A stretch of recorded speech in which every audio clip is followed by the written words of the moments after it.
Hey, welcome to the Erie Music History Podcast. I'm Chip Shell, your host. And today my guest is the guy who makes the best chocolate in town from Romolo's, in my opinion.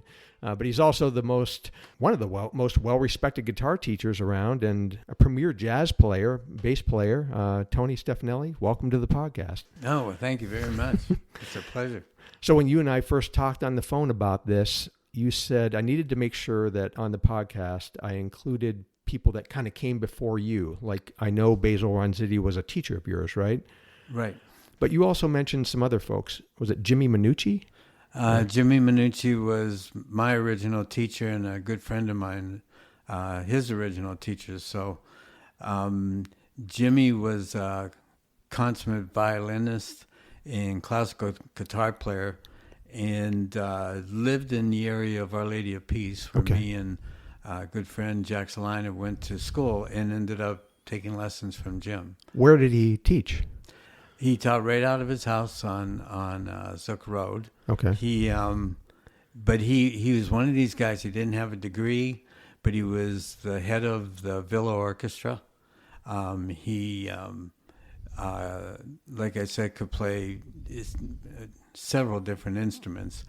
And he was really well known because he was on a show back when I was a kid called Let's Be Friends. Let's Be Friends on Channel 12. Yeah. Right. And so he would be on that. His band was like, it was his brother on bass. I can't even remember the guys. Dick Connors, I think, was the guy's name on guitar. Okay. And what they did is they did this show that was all local Erie talent and had a clown on it. There was a show host kind of a thing. Sure. So it was a lot like a Captain Kangaroo local, if that's possible. Just like the 50s? Yeah. Okay. In the 50s and very early 60s. Okay. All right. And so anyways, he did that. And I had a cousin that was one of the entertainers on that show, and she highly recommended him, and he was close by my school, so everything just fell into place. Right. And we became good friends, and he taught me how to teach. Not necessarily, he taught me a ton of guitar, naturally, but how to teach it and how to teach the music books of that era. Okay. And so he ended up using me as a teacher at like 14. And when did you start taking lessons from him? Before you were 7th grade. Oh, okay. So you were young. Yeah. And that was all guitar, no bass or anything. All guitar. Yeah. Okay. And then basically what happened is that later on we became friends. He taught my brother Vin, and when he went to retire, he gave his music store to me and Vin. Oh. It was called Tune Toppers Music. Me and Vin, I think, kept it going for about 3 years after that, and then just got pulled away from just playing. Where was Tune Toppers? 18th and State. Was right where the Chinese place is on 18th and State. Okay, all right. Yeah, right there. Did you sell instruments there, or was it just teaching? We mostly taught music. Okay. We had been students of Basil's. Jimmy had done that with the studio, but after Jimmy, we started taking lessons from Basil. Okay, all right. And so that all sort of fell in place in the very early 70s. And me and Vin with a good friend of ours named Joe Rosito. Joe played drums. Vin was teaching guitar at the time, and I started teaching guitar and bass. And so early 70s, when did you graduate high school? 67. Okay, so right out of school, you start working at the store, or? Well, I had the luxury of working then for Erieites when I was 15, teaching. Oh, wow. At the West Erie Plaza and playing music. Okay. And so it was very cool. There was a ton of people taking lessons, a ton of Fender Telecasters. It didn't matter what guitar it was, but they were all selling like crazy. Oh, yeah. And so there was a ton of work as far as teaching. Right. And a ton of work as far as playing. I mean, playing was ridiculous. Were you taught at Markham's, too, at some point, right? I taught at Markham's in the 80s. Oh, in the 80s, later. Yeah, when Keith was there. Okay, all right. So early 70s, you're at Osiki's. You're teaching there. Mm-hmm. Only guitar. You and Vin are both teaching? I got Vin job there. I recommended him to Jerry Oziki probably maybe 4 or 5 years after I started there. Okay. What bands were you playing in? You said there was a lot of music going on. What were you doing? I started playing in a band that me and Jack's Line, a guy I mentioned earlier, and took lessons from Jimmy. We started in 7th grade, maybe, playing together. Oh. Yeah, and then we continued through prep, and then we, at a very young age, like I think we were 14, we did our first gig. It was me and Jack and Jack's cousin playing accordion, and actually Jay Lewis on drums, and we were down at the public dock. Really? Yeah, and we were 15. A friend, I can't remember exactly how it happened, but somebody told me about this drummer that was on like Indiana Drive in Mill Creek. Okay. And this kid was 13 years old, and I had to go hear him play. And so I, reluctantly, I think Jack was actually with me. We ended up going down to hear him play in the basement, and he was like a prodigy. Unbelievable. I mean, he grew up to play with guys like he was playing with Niacin, which is a group of John Novello, but it was internationally known. Right. And just Who is this? Jay Lewis. This is Jay Lewis. Okay. Yeah. All right. Yeah, his father owned like Elite Cleaners in Erie, and it was very, it was something that I never thought could be. Yeah. And it was. I mean, we ended up. He sort of helped bring that group together and give it life with the rhythmic talent that this guy had. And so we started playing, and then we started playing like Wyco. We started playing. And this kid's 13. Well, he's younger than you. By then, when we started taking gigs, his mother would pack him a lunch. I think it was pretty funny, But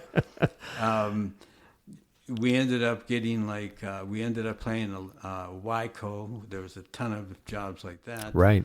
We ended up playing. We got the Jet Dance, which was on Saturday nights. We played all these Jet sock hops, kind of a thing. Like Jet Radio. Yeah. Yeah. Jet Radio had was big on that. There was like some DJs, and where were those at? Rainbow Gardens or? They'd have them at fire halls. They'd have them at all different places. And then the big gig we landed when we were like 17, which was Jet decided to do. I think I'm right with the years. I'm not sure exactly, but Jet decided to do this dance at Rainbow Garden called the Jet Hop or Jet something. I'm not sure what it was. Okay. But it was like Rainbow Gardens would be filled with young people. Yeah. It was for kids like under 18, so it was all high school kids. And we got that, and then from that step, once we hit 18, or actually, no, we were 17 because we had to have a chaperone. We started, there were so many gigs. It was unbelievable. Yeah. Oh, at the time there were that many. Well, what happened is that like if you lived on the east side of Erie, you would play in places like Westfield because there was what they had a thing called 3-2 beer. Yeah. So you could drink in a bar legally at the age of 18. Right. And the bars were just jam packed. And so we would play. We played a lot in Ohio at the Royal Bar and Grill. Okay. There's a couple other bars we played out there, but we'd actually have to have a chaperone pick us up, and we would go out there and play. What kind of music? We were, we did a lot of Rolling Stones and dance music kind of stuff, and a lot of black music. Okay. Yeah, which really went over great in the bars. We ended up playing like on State Street if we were when we got I think a little bit older. We went to State Street and we were playing like Crystal Lounge, which was probably now the Comedy Club. Okay. Yeah. We played, the Pilot House, Anthony's, the Mermaid Inn. These were all bars that were on State Street. Right. Richford Hotel. What was the name of the band? That band at the time was called Roots of Evil. Of Evil. Yeah, we were young Catholic prep kids, and it was supposed to be music is like the root of evil. Yeah. That kind of concept, I guess. And that went okay at school? It went over big with because everybody at prep is trying to be a rebel in a sense, So that worked out great for us there. It worked out great for us even in the bars. We kept that name for a long time. How long did you play? We played together probably until probably like maybe 67, and then that group broke apart and went two different ways. I went with a group that ended up being called the Vestures. The other half of the group, I can't remember the name of it, but they ended up picking up Tony Snow as singer and right. Dr. Snow. Yep. So he ended up playing the same gigs that we were playing. Yeah, I've seen those pictures. Yeah. And we ended up being at this group ended up playing. We ended up playing a ton. We ended up playing, I think, averaging like 4 nights. We were out at Fairfield Inn, which was out towards Northeast. Mm-hmm. We were at the Royal, and several other groups were in Westfield playing at. I can't remember what that was called. And you're young still. I mean, how late? I mean, are these 10 to 2 gigs or how late?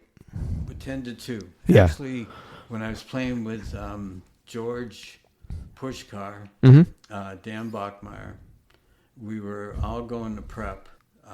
A couple of the priests knew that we were playing late because we played those bars. Those were Thursday, Friday, Saturday. But we took a gig at the P&A Club, and that was on Sunday. The P&A Club. Yeah, the Polish National Alliance on 21st and Ash. Okay. Paid really well. We took the gig, and we really enjoyed playing there for those people. And but it was Sunday night gig, so we'd be playing until like 1. Yeah. And go to school in the morning. Yeah, well, we went and saw 2 of the priests. We went and saw them and said, look, we're in this situation, and we did it for our senior year, pretty much the whole year. Yeah. And they gave us first period homeroom kind of a thing, study hall, and we were allowed to take it in a room where we could actually crash. Wow. Yeah. And all 4 of you went to prep? 3 of us. 3 of you? Okay. Yeah. All right. But you were all around the same age? Exactly the same age. Oh, exactly the same age. All right. Yeah, all right. we were all seniors at prep. All right. Did you ever play with those guys afterwards? Any of them? We used to do some gigs off and on when they actually ended up on the road, ended up in Florida. We do some gigs when that band broke up and came back to Erie for a while. We did some gigs like the one guy lived out in Findlay Lake, so we did stuff out at Gold Station and Sherman and right French Creek and that kind of stuff. Did they tour as Roots of Evil? No, they toured as Cold Duck, because what happened, we were playing how this group sort of I mean George is around, Dan's not around, and I might have this 100% wrong, and Tim Wickham was another guy that was with us. He played keyboards. But we were playing, and I think it was the Pilot House maybe, or the Mermaid Inn. It was right down around on State. 4th and State. Right. I laugh about this because this guy comes into the bar in a white suit, ends up getting up on stage, and we had no idea who it was. All right. So here, what we find out, because we're thinking like this is another dude that gets up on stage. He's going to take over the whole band, and just it's going to be a horrible experience. And we're going to have to be smiling and playing, and make it right. Well, here it was Vinny Frazzini, who was Vinny Younger. Right. And oh my God, it was just. So he was with the Epics already, or around that area. I don't He was know back if they as the were younger brothers. Broken up because this was probably 67, Oh, that's right. 68. Right, maybe. right. So they're already done, and Yeah, and he came back to Erie, and he just I played guitar in that band, and my jaw just was dropped. I could not. The charisma, every facet of this guy was just knocked you out. yeah. So he got up and pretty much did a set with us. Came back the next day, I think, and did a set with us.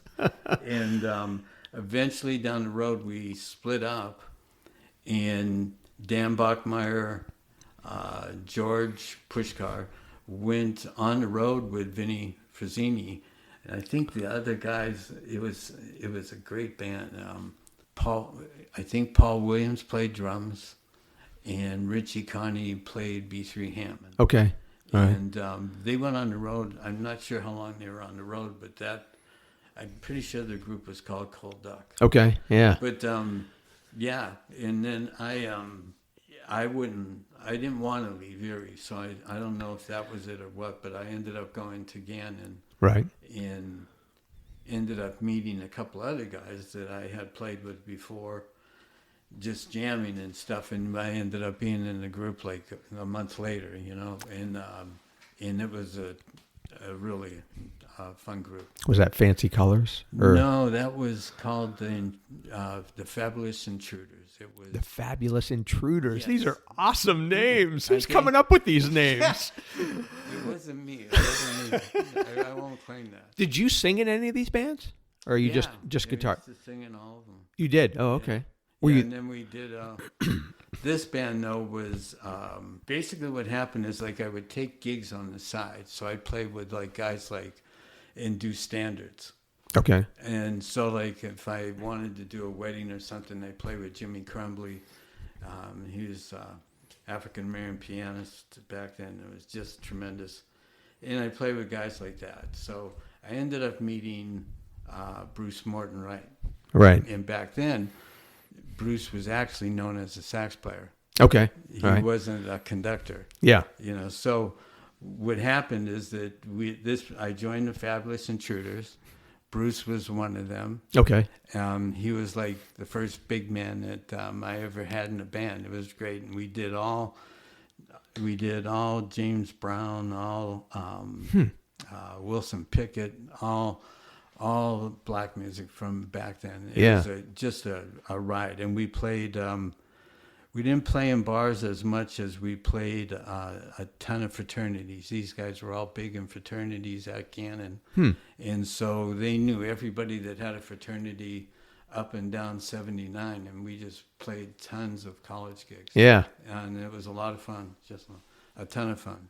And so a great sounding band, too. And was that the one that Greg Rubino was into and Ron Franzalia? Ron Franzalia was in Fancy Colors, which came right after that. Oh, okay. All right. Yeah. And who else did you say?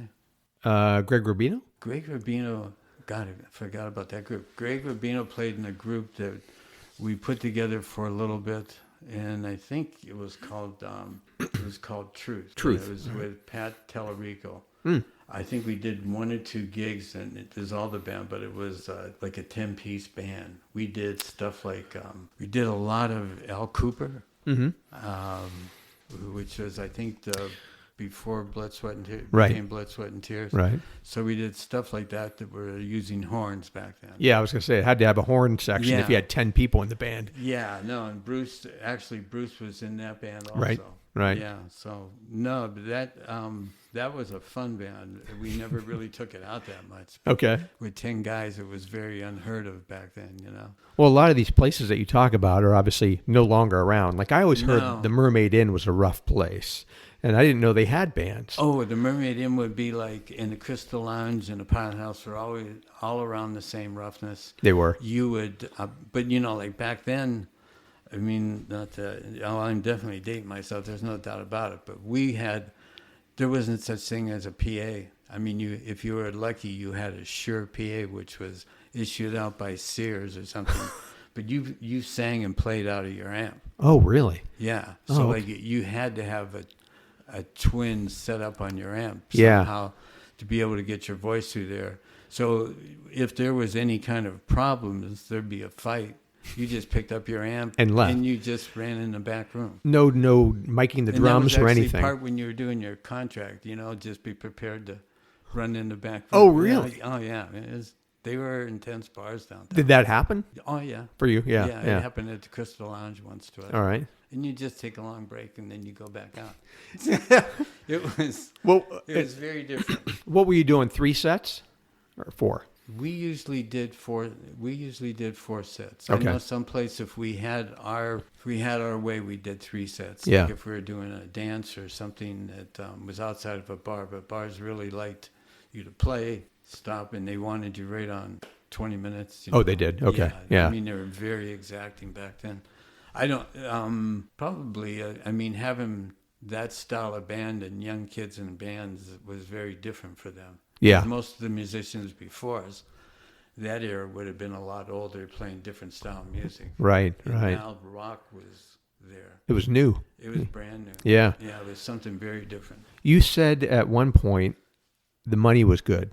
What was the money like back then? Like, what was good back then? I can't remember the pay scales. Okay. I know that when I graduated from prep, I bought a brand new Camaro Cash. You We bought were a brand new making- Camaro. Oh, because of playing so much. Yeah. Holy Yeah. cow. I mean, I taught during the day, so Yeah. I did a lot. But the thing is that you could play 4 nights a week. Yeah. And if you're playing, I mean, we had no time to spend money. And a lot of times we were making money where chaperones were driving us. I mean, Oh, right. so the big thing was to buy good equipment. Yeah. So we all had great guitars. We all had great amplifiers. Right.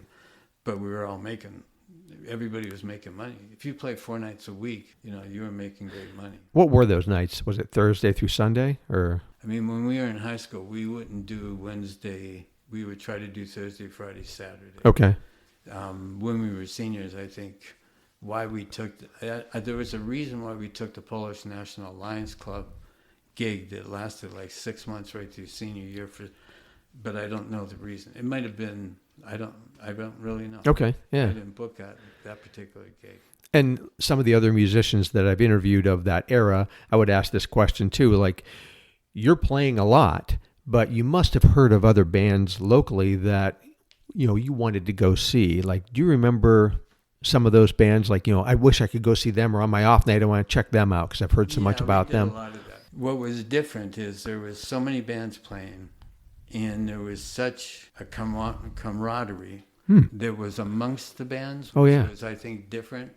That it would be nothing like, say, I don't even know what years the era would be, but there was an era where after you played, you went to the Winter Inn. There was an era after 2 o'clock. Yeah.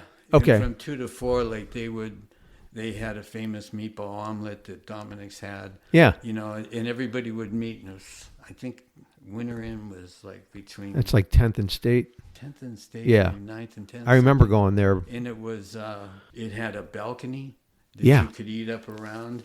And so all the rock bands would be there. Huh. And that was like a big party. And then there was different clubs where everybody would meet.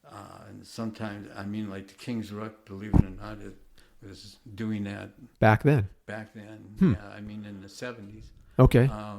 Staying open till 4 a.m. or something. Yeah, and there would be restaurants like Dominic's, or there was a couple of restaurants that you'd have to, like the National Club, which was an Italian club on 16th, that they'd let us all in to party there. So there was a lot of getting together afterwards, which I think really fueled the idea that a lot of bands went and heard each other. Oh, okay. Yeah. So you got to know a lot of other musicians that way too, I bet. Yeah, that's, it was nothing to know Dickie Bucko, even though and to know the Buziks, and later on I played with Dennis and Yeah. Angel Fire. But I mean, I used to go see everybody, wanted to see the Cows. Tons of people went to see Wave. Right. There was other bands that carried a lot of weight in Erie. It wasn't, you wanted to hear the band, plus that was where something was going on. Sure. So it was Right. that kind of concept too. We kind of skipped around a little bit. I wanted to talk about, in 1977, I read an article that said that you were teaching guitar and you were a youth instructor at the Martin Luther King Center. Yeah. And it said that you received a National Endowment for the Arts grant to study jazz guitar in New York City with Dave Holland. Yes, I did. That's pretty impressive. I mean, so you went and did that. It was fun. Yeah, it was incredible. How long did that last? That was over a 2-year period where 2 summers in a row I would go every 2 weeks Okay. to New York City and spend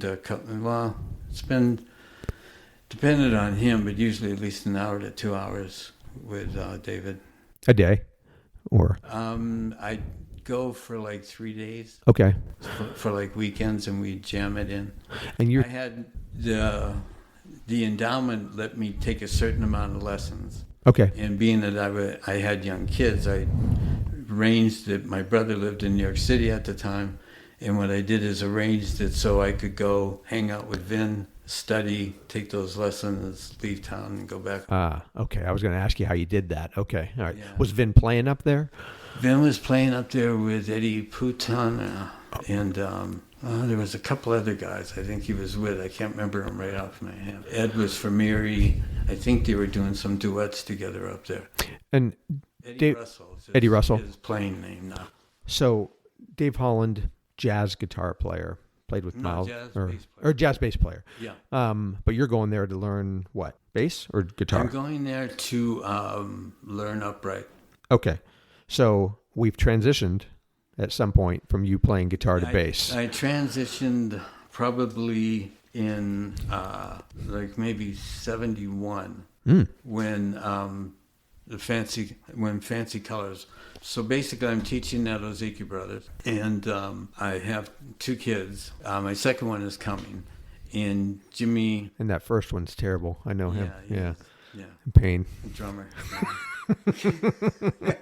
So what happens is that Fancy Colors is a band that Jimmy Costa, who's pretty much manages Ozeki Brothers under Jerry Ozeki. He's managing it, and he comes to me and tells me, he said that they need a bass player. What were they playing? What type of music? Just regular? They had a horn player, so they were doing like and a B3 Hammond player, and they would do a lot of Chicago pop music, and they had the B3 Hammond so they could really fatten up the horn sound. Gotcha. Okay. So I ended up joining them. I mean, they were making great money, and that was important at the time with children. But he said you got to play bass. Yeah. Well. And he offered me if I wanted to play guitar, and I felt that it wasn't a big deal for me because I was going to be with the band a year, and I ended up being with them like 3 years. Okay. So I looked at it like I'm passing through, and this guy's a good guitarist, so we'll be fine. Yeah. And I'll be fine, and I won't be as obligated. And I ended up really loving the guys in the band. We ended up writing, and they did some writing and recording. And or any of those? Did you ever release anything? I'm not sure if that got released. It was with Skip Niebauer. Okay, all right. And we did some stuff with him. We ended up they were playing in one spot. We ended up I only ended up playing, we did weddings, played in the basement of the Commerce Building, which is gone now. The Aristocrat, right? Yeah. Aristocrat Lounge, right? Yeah, there you go. And Right. So we ended up being there, and it was a fun gig. There were fun guys to play with, so I played with them for a while, then left them with Gary Birdie, who played with them, and started a band with my brother. Basically what happened is that Vim was in 71, Vim started to go to Edinburgh College, and came to me with one of his friends, Joe Rosito, came to me with music by Chick Corea, Herbie Hancock, and a couple other guys like McCoy Tyner. And so, anyways, I listened to this music, completely blew me away. Yeah, because that's different than what you've always listened. Yeah. And so Vin wanted to start a band doing that style of music. And did they call it fusion, or did they call it jazz, or what were they calling it? I don't think they knew what to call it back then. Okay, but yeah. It was sort of looked at as a version of rock. They wouldn't accept it jazz until Korea started playing it. Okay. Then, Miles Davis jumped in on that stuff, and basically it just really became very legit. It was really exciting. So we had a band we put together that did a lot of different music. Like we were doing King Crimson and stuff like that. And you're playing bass. Yeah, and I decided to stick with bass. Vin was playing guitar. And you're playing 4-string, no stand-up yet? No, what I did is, what happened is I thought, okay, if I'm going to play bass, I can't just play bass. So I have to take the frets off.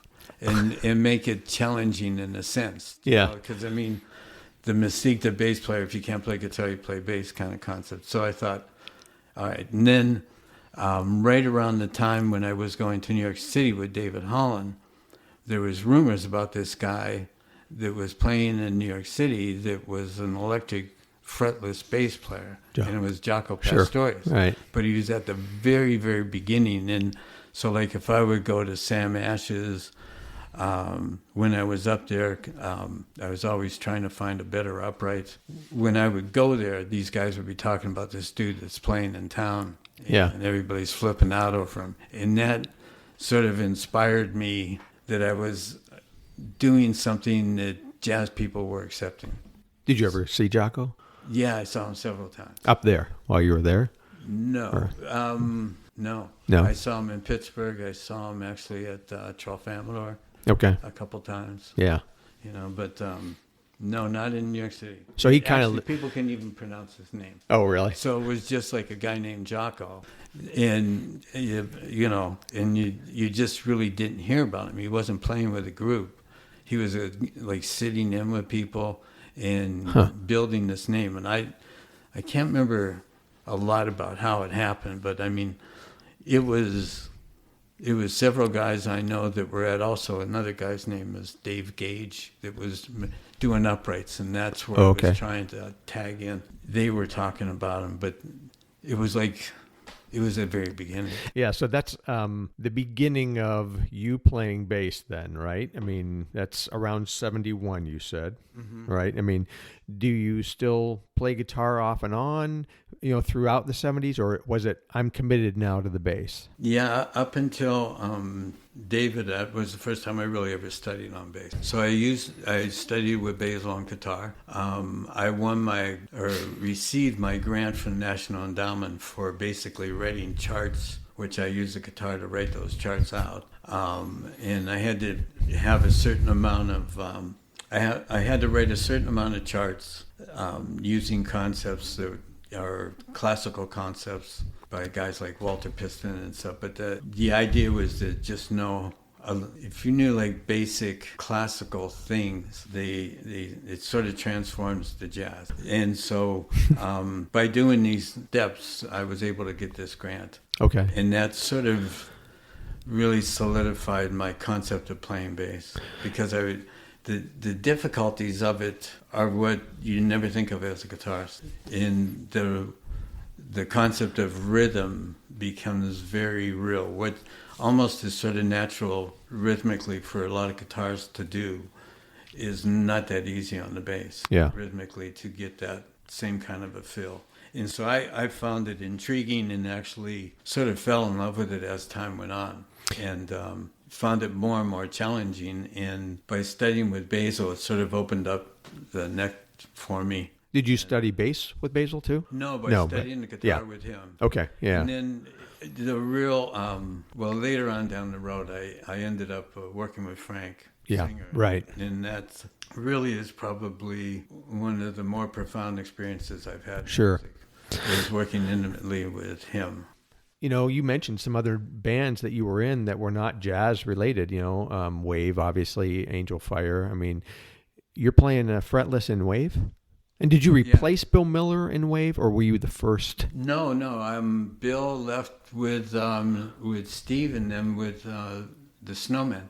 Oh, right. He went to play with them. Yeah. Okay, so that was right around like that same time. 79, I think. Okay, all right. So you come in after that. Yeah, I come in after that. And you're playing a fretless in Wave.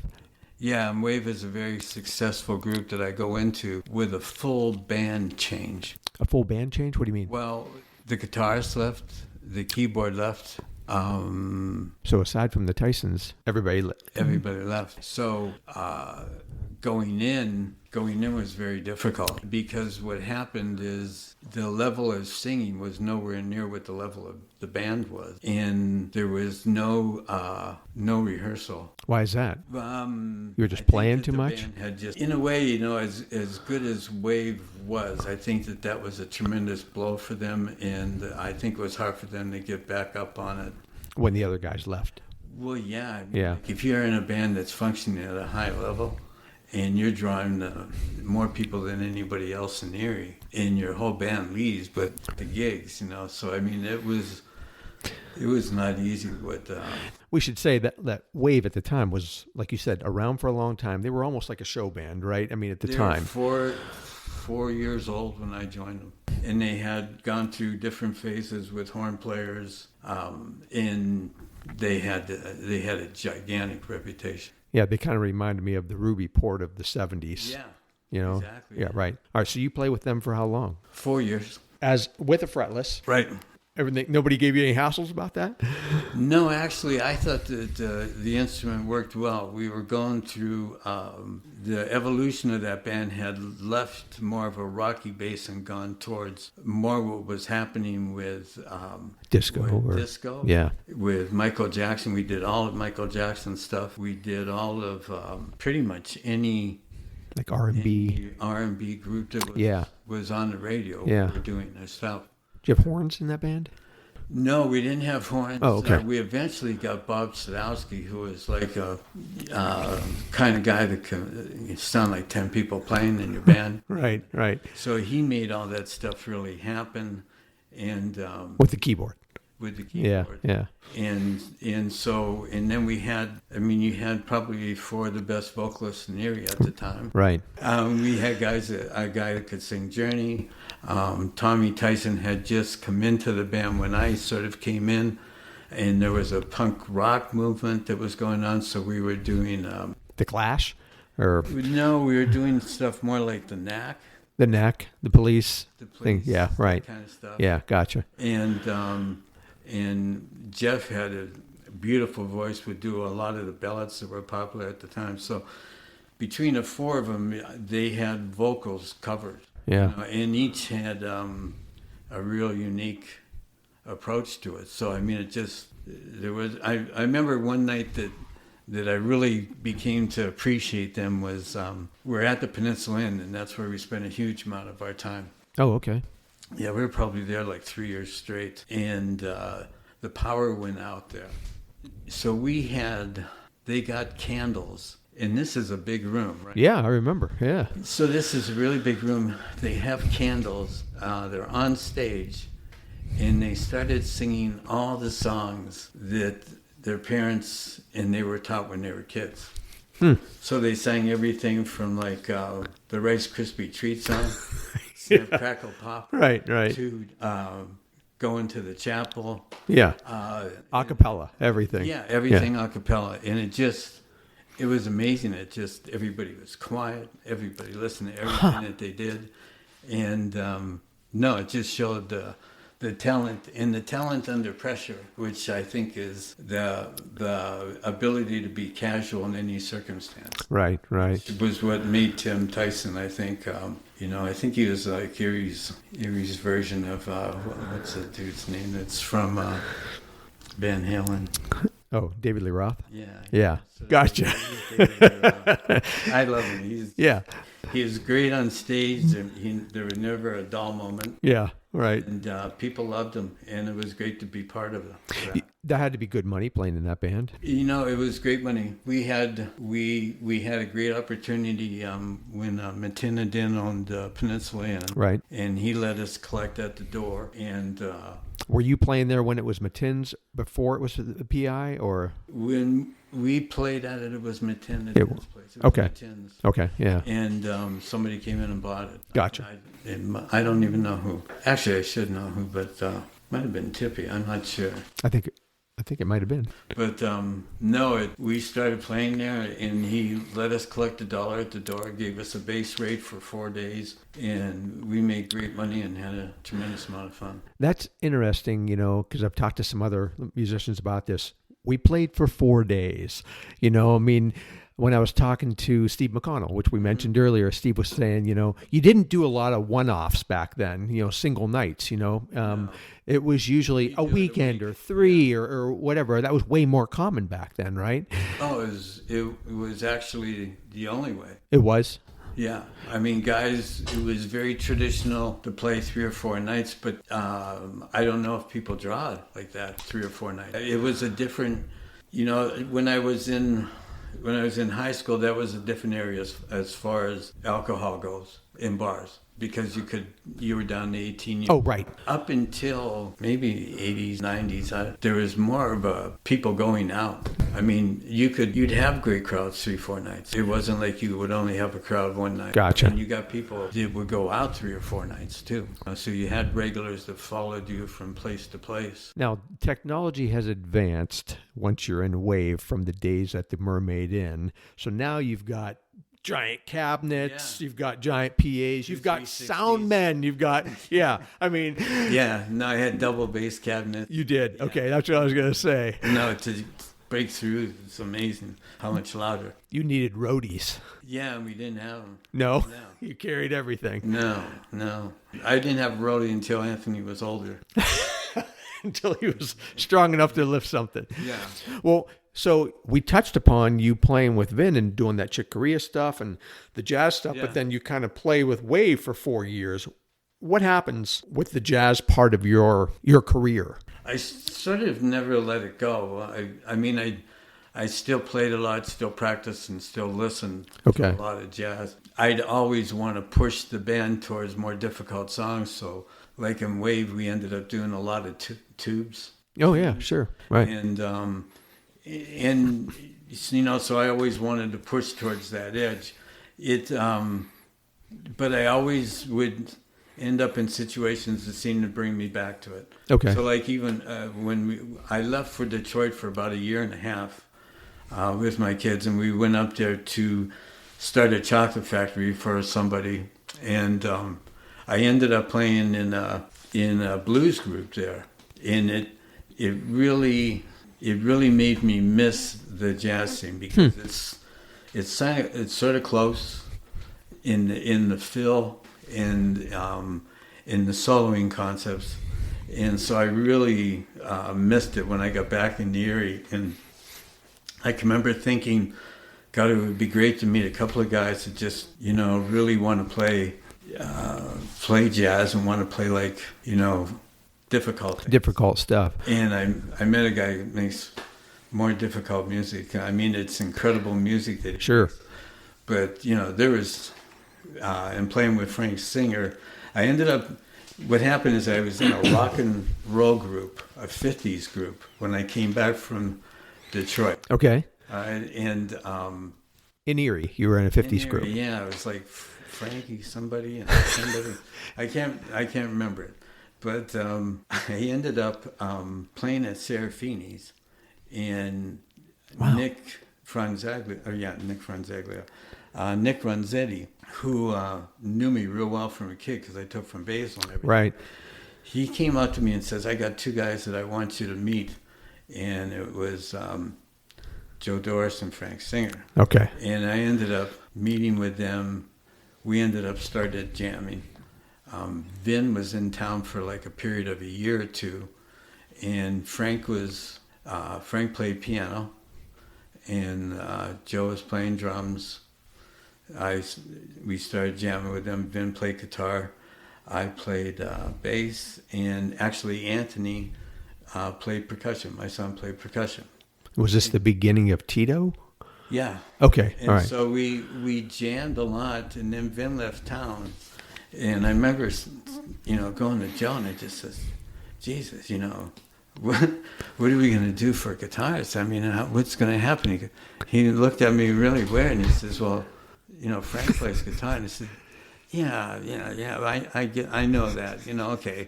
But I never heard Frank play guitar. So you just heard him play keyboard. I heard him play keyboards, and I thought, after playing keyboards like that, he can't play guitar to any kind of, and so we have our first rehearsal, and I was like in shock again, I had never heard anybody play like that. Yeah, right. Right. It just like God, it took my breath away. And that becomes the core of your jazz group for a number of years, you and Joe and Frank, right? I think we've been together 30 years. Before that, I saw in the paper, there was an article in November of 77, and it talked about this new jazz group, Quintessence. Yeah. And they were talking about it being so new and the whole idea, and it was you and Vin, right? Yeah, that's the one you were talking about? No, that came out of when we had left. We were Fancy Colors. Okay. With Gary Birdie. He played in Coliseum, which was a group that we had that played at like Fat Daddy's, and we did a lot of rock stuff. And then what happened is that Vin and me and Joe Rosito were in that group, and so that group sort of faded out. We didn't have anything, and we ended up teaming up with two guys. One was a graduate of Berkeley named Doug Davis. And Bob Jocelyn was a violinist, electric violinist. And Doug played sax, flute. Yeah. Right. And we sort of became like a fusion group. It was really fascinating because at the same time, there was other guys in Erie that were thinking along the same lines. So there's a group called Concourse. Mm-hmm. And that was like with Matt Ferguson, Dave Blake. I was going to say, Dave Blades is coming into the scene now and Dave was playing upright and Frank electric. And Frank Bucci was in that maybe. And they eventually formed Field Theory, right? That came out of that. Yeah. And then did Field Theory come with Chuck Ventrilo became Concourse? I don't know if it's. I think it's like that. Okay. All right. Gotcha. All right. Because we ended up becoming not competing bands, but we ended up being the two bands that were doing sort of the same style. Right. Which was a fusion style in Erie, and both were gigging. Yeah. Which is amazing. Yeah, I was going to say, I can't think of another band that was that similar style except for them. Yeah. Yeah, because and they stuck together for years, because later on with Mike Ohm, they did a thing called Potato Battery. Oh, right. And it was pretty much the same guys. Yeah, okay. So, those guys always sound great. And back then it was wonderful to be able to actually have somebody to, in a sense, compete with. Yeah. Because what happened is Basil started playing with us, with Quintessence. And so we got a couple of college gigs where he would sit in and open with us. Okay. And do a couple tunes. And he must have been older at the time. No, he's probably we were in our 20s. You were still in your 20s. Oh, okay. Yeah. All right. Gotcha. In our 20s. Oh, that's so right. We're talking like probably 40. That's right. Yeah, we're talking about 77. Yeah. Right. Yeah. So he would open. Yeah, he would open and sort of set the scene for us, and he was. It was really amazing to play a jazz-orientated gig, a fusion gig like that, and have people yelling and screaming and clapping. Yeah. And back in that day, and I mean, we have actual tapes of that band at those concerts. We used to have a guy that followed us that actually did really well in music named Steve Runkle. Okay. I don't know him. No. He was in Erie for a long time playing, and then he left and went to Nashville and had a couple of successful songs that he wrote. But he used to record us all the time, and I listened to those several years back and was amazed that people actually, but I don't know if it was a different era or what, but people seemed like a much happier and more open. Yeah. And, I mean, people like to go out and listen to music. Right. It seems. And then, Jazz Erie starts, right? I mean, you guys are kind of the beginning of that too, and you're still playing out. You're playing with Frank and Joe for years, right? I mean, you played with Joe or Jim Madden, right? Did you play with him for a little while too? And that was jazz too. Yeah. Yeah. So you continue jazz. You never really go back to rock or anything like that. No. We with Frank and Joe, we actually ended up doing stuff like we created a group called everything would be called JD. Joe Dorris would be JD Blues. We had JD Rhythm and Blues, which was a horn group. We had JD Blues actually with Anthony playing drums. My daughter singing. Wow. Joe singing and playing harp. Frank on guitar. And for a while we had Mike Ohm on guitar and Frank on piano and sax. And so we would take music like that, go out into the clubs and play that, take that money and use that to record Cat's a Bear. Okay, that's what it was, Cat's a Bear. Well, it was Tito and it was Tito for about 10 years. Right. And then I think Frank wanted to bring his portfolio back to where they used the name Cat's a Bear in Boston. When Joe said he was moving back to Erie, I don't think Frank wanted to go to the big city, and so Frank moved back here. Yeah. And you mentioned earlier you and your family moved to Detroit to help set up a chocolate shop, and everybody kind of knows the Stefanelli name from chocolates. But up until this point, we've never mentioned the chocolates because you've been early on, you were a guitar teacher. When do you get into the family business? I got into the family. Well, I was raised in the candy shop. Sure. You never feel you leave it. Right. My parents did split up, which separated me from that for a long time. My grandfather, Romolo, was a diehard as far as telling me that, you should be doing it. Here's what he would say. He would say... About music? Yeah, he would say, music is great, and you're doing great, but you should have a trade. Something to fall back on. Case. Yeah, just in case. All right. And eventually, in like 75, I think I started to go into the candy shop and sort of learn how to cook. And then that started like part-time and then went to full-time. And you transition away from teaching at that point? Or do you still teach? Well, I did both of them for a little bit. I think for about 2 years. Okay. What happened, though, is that the candy making started to expand as far as hours at Stefanelli's. Sure. And I can remember, like I told my father, I says, I'm playing in bands, I'm teaching, I'm trying to make all the money for, support my family and stuff. And I said, I can't really do these hours because like candy makers start at 5 in the morning. Right. And I remember telling him that. I said, it's got to be later. So I was allowed to go 10 minutes to 6. I had to be there. So gave you a big break. Yeah, so I got to a point where I said, I'm going to just have to take a break from teaching. And so I sort of dropped teaching and then just stuck with the candy making. Now, there are still some guys playing today. Yeah. But there are still some guys playing today that you taught. I know you taught. Did you teach Paul Grenberg? Yeah. Doug Reiser? Yeah. From Geek Army? I mean, who else? Rich from I said Doug Greiser. That's the doctor. Rich Greiser is from Geek Army. Right. Sorry. Yeah. Yeah, him. Oh God, I worked with a couple of people who passed away. One guy just passed away. What was his name? Bob. Bob, yeah. Yeah, I got his picture right there. Yeah, Oh, Bob Raphael. Yeah. Yep. Yeah. Great guy. So a lot of guys I know them when I see them, but I can't remember their names. Sure. Right. I mean, we're talking about the 70s and 80s, Right. Yep.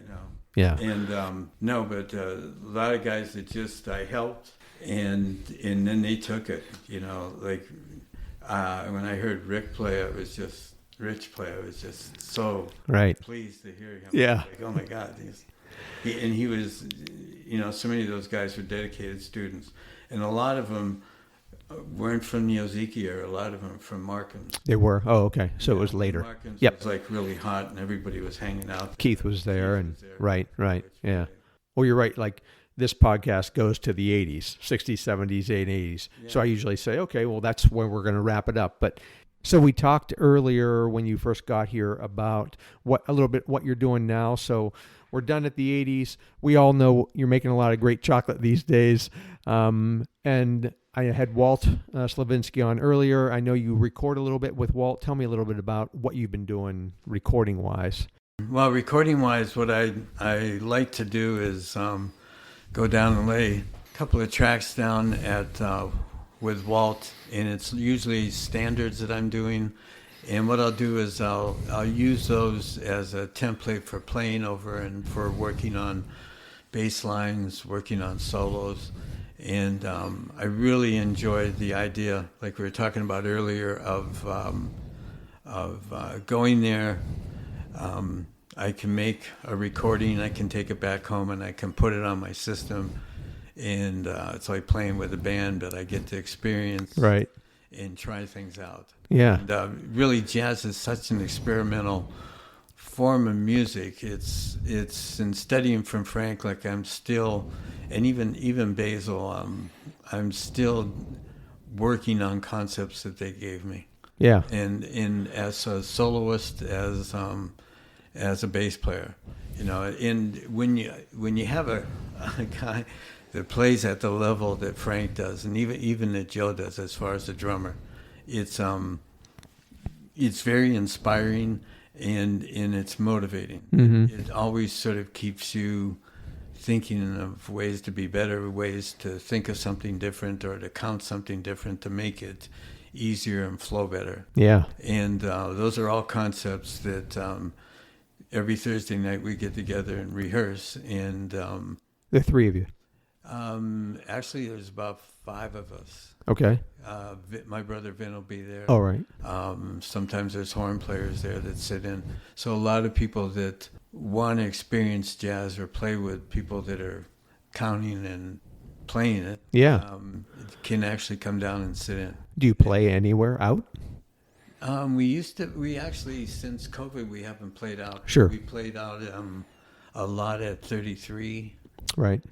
That's right. Becky Stein's place. Yep. And that's a lot of fun. Yeah. Yeah. I mean, just doing that. And it's a no pressure kind of gig. There's always great people there. Right. And so, we really enjoy that concept. We're just doing 1 day a month, Okay. but we are always playing, even though we're only playing out a small amount. And there's nobody else playing jazz in town, right? I mean, is it a... There's jazz players, but there's not a lot of opportunities. Right. I Right. mean, we did some great things at the Paper Moon for about, I think it was about 10 years. Right. We did, and we played with, oh my God, we played with people like Larry Coryell, Ernie Krivka.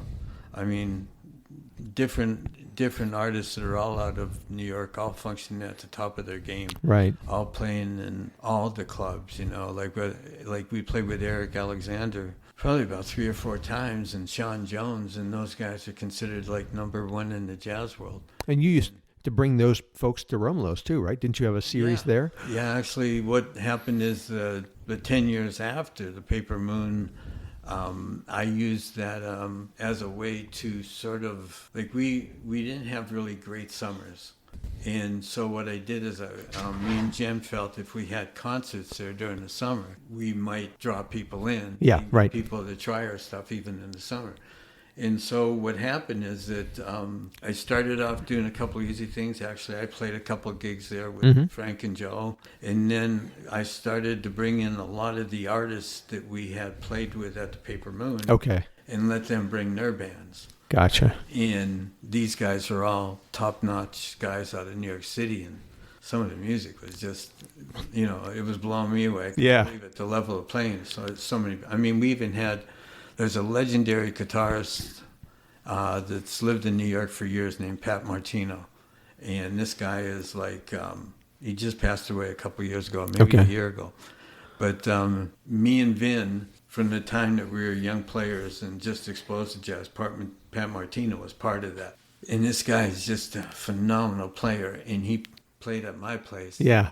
Then went out to my house and jammed. You know, Wow. I mean, it's like, and that was like just a thrilling experience. But Sure. we had people of that level that are considered legends in jazz. So I think that experience plus playing jazz really was great, because Frank and Joy played a lot of those gigs when I didn't have anybody to play. I know we could always find one good player between me or Joe. Between us two, we knew enough guys that we'd find somebody to come into town. And, you know, Frank and Joe can back up anybody. Yeah, It's for sure. amazing to watch, you know. But and then we developed a relationship by playing over at the Oasis. Yeah. We'd have bands upstairs, Yeah. like rock bands upstairs. And you play downstairs. Downstairs. The whole, yeah. We would play down there. And we That's right. I mean, one of the great saxophone players of all time is Richie Cole.